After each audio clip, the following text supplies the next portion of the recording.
الشيطان اللعين الرجيم. بسم الله الرحمن الرحيم. الحمد لله الذي لا يبلغ منهته القائلون ولا يحصي نعماءه القادون ولا يعدي حقه المجتهدون، الذي ليس لصفته حد محدود ولا نعت موجود ولا وقت معدود ولا أجل ممدود، فطر الخلائق بقدرته ونشر رياح برحمته ووتدا بصخور ميدان أرضه، الصلاة والسلام والتحية والإكرام على أشرف الأنبياء والمرسلين حبيب إله العالمين سيدنا ونبينا وحبيب قلوبنا وطبيب نفوسنا وشفيع ذنوبنا ومولانا مولى ثقلين جد الحسن والحسين، الذي سمي في السماء بأحمد وفي الأرضين بأبي القاسم محمد. اللهم صل على محمد وآل محمد وعلى أهل بيته الطيبين الطاهرين المعصومين الذين أذهب الله عنهم الرجس وطهرهم تطهيرا. اللهم صل على محمد وآل محمد ولعنة دائمة على أعدائهم ومنكري فضائلهم وغاصبي حقوقهم من الآن إلى قيام يوم الدين. أما بعد، قال الإمام محمد الباقر عليه الصلاة والسلام: بسم الله الرحمن الرحيم. بني الإسلام على خمس: الصلاة والزكاة والحج والصوم والولاية لنا أهل البيت. صلوا على محمد وآل محمد. اللهم صل على محمد وآل محمد. السلام علیکم ورحمۃ اللہ وبرکاتہ. اللہ تعالیٰ کا بہت زیادہ شکر گزار ہوں کہ یہ نعمت میرے حصے میں آئی، آپ حضرات سے مومنین سے ملاقات کا شرف حاصل کیا. ان مبارک مہینوں میں، اس مبارک ایام میں جو کہ ذی الحجہ کے ایام ہیں، بہت ہی بابرکت ایام ہیں. پروردگار عالم نے توفیق عنایت فرمائی، آپ کی خدمت میں چند دن کے لیے حاضر ہوا ہوں. جو مناسبتیں ہیں ان مناسبتوں کے حوالے سے جو چند کلمات کا علم میرے پاس ہے وہ آپ کے ساتھ شیئر کرنے کے لیے حاضر ہوا ہوں. اس سلسلے کی آج پہلی مجلس ہے اور یہ مجلس ہے مناسبت شہادت کی، ہمارے اور آپ کے پانچویں سرکار امام پنجم حضرت امام محمد باقر علیہ الصلوۃ والسلام. اللهم صل علی محمد وآل محمد. 7 ذی الحجہ وہ تاریخ ہے کہ جس میں امام علیہ السلام کی شہادت ہوئی، اور جس تاریخ میں امام علیہ السلام کی ولادت ہوئی وہ یکم رجب المرجب کی پہلی تاریخ، اور سال تھا ہجری کے اعتبار سے 97 یا 57 جس کو کہتے ہیں، 97 کو 97 کہیں گے تو 57واں سال تھا 57. اور یہ وہ سال تھا جس میں امام علیہ السلام کی یکم رجب کو ولادت ہوئی. بچوں کو سمجھانے کے لیے ایک چیز عرض کروں اور پھر اپنی بات کو آگے بڑھاؤں. یہ جو 57 کا عدد ہے، 57 جس کو کہتے ہیں، 57 55 56 57 57، اس میں دیکھیں ایک 5 ہے اور ایک 7 ہے. یہ اشارہ ہے کہ یہ امام 5ویں امام تھے، اور 7 اشارہ ہے کہ یہ 7ویں معصوم تھے. تو ان کی تاریخ ولادت یاد کرنے کے لیے بہترین طریقہ یہی ہے کہ 5ویں امام ہیں اور 7ویں معصوم ہیں 57 ہجری 57 ہجری 1 رجب مدینہ منورہ میں آپ علیہ السلام کی ولادت ہوئی. اور اسی 57 سے ایک اور نقطے کی طرف اشارہ کرو. امام علیہ السلام کی عمر مبارک بھی 57 سال کی تھی, 57 ایئرس کی تھی. آپ زندگی اس دنیا میں 57 سال تک زندہ رہے اور اس کے بعد آپ کی شہادت ہوئی. امام علیہ السلام کی ولادت مدینے میں ہوئی, شہادت بھی مدینے میں ہوئی, تدفین بھی مدینے میں جنت البقیع, وہ قبرستان کے جس کے آج کل صرف اثارات ہیں اور قبروں کے نشان نہیں ہیں, وہاں پہ امام علیہ السلام کی قبر مبارک جنت البقیع کے قبرستان میں آپ کو دفن کیا گیا, وہاں آپ کی قبر مبارک ہے. امام علیہ السلام کے زندگی کے حالات اور کیا ہم اسے سبق سیکھتے ہیں اس کی طرف اشارہ کروں گا, لیکن اس سے پہلے ایک اہم موضوع کی طرف آپ کی توجہ مبذول کرانا چاہتا ہوں, اور وہ موضوع ہے امامت کا. امام کون ہوتا ہے, امامت کیا ہے, اس کی اہمیت کیا ہے, عصمت کیا ہے, معصوم ہونا کس کو کہتے ہیں. امام کے لیے جو شرائط ہیں اس میں سے ایک شرط یہ ہے کہ وہ معصوم عن الخطا, یعنی غلطی نہیں کر سکتا, انفیلیبل, اس سے خطا نہیں ہوتی, اس سے غلطی نہیں ہوتی, وہ معصوم ہوتا ہے. اور یہ شرط کیوں ہے امام کے لیے, لیڈر کے لیے معصوم عن الخطا کی شرط کیوں ہے؟ اب یہ عقلی بات ہے کہ جو لیڈر ہوتا ہے اس کو معصوم ہونا چاہیے, بالخصوص اگر وہ الہی نمائندہ ہے تو الہی نمائندہ ہی نہیں, اس کا تقرر اللہ کی طرف سے ہوا ہے, وہ معصوم ہونا چاہیے. اگر وہ معصوم نہیں ہے, گنہگار ہے, غلطی کر سکتا ہے, تو عوام جس کو حکم دیا گیا ہے کہ آپ اس کو فالو کریں اور آپ اس کو فالو کرتے ہوئے اس کے راستے پہ چلیں, اس کے ساتھ تمسک کریں, تو اگر وہ خود ہی معصوم نہیں ہے ہم کیسے اس کو فالو کر سکتے ہیں؟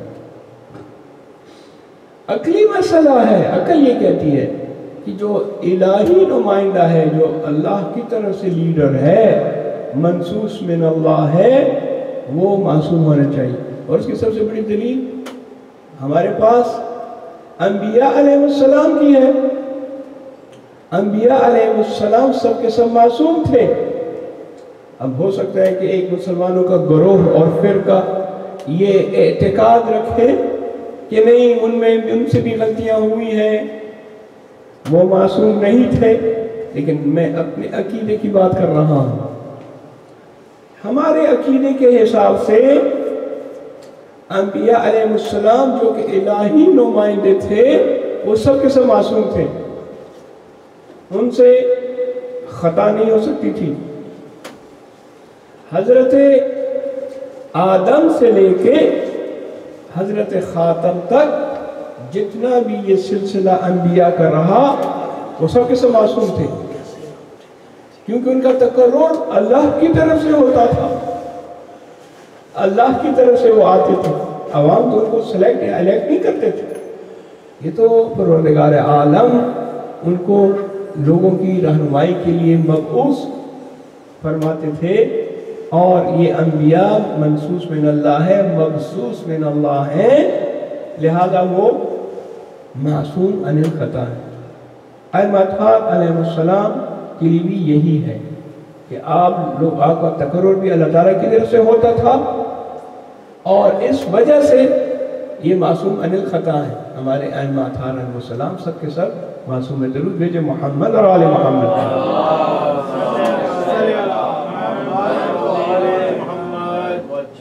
یہ ایک نقطہ اشارہ میں نے کیا عقیدت اور اعتقاد اور عقیدے کے حساب سے کہ یہ ہمارا شیعوں کا یہ عقیدہ. اب آتے ہیں اس حدیث کی طرف جو میں نے آپ کی خدمت میں پیش کی. یہ حدیث معروف و مشہور حدیث ہے, وسائل الشیعہ میں اس کا ذکر ہوا ہے, شیخ خر عاملی نے اس کا ذکر کیا. اور ظاہراً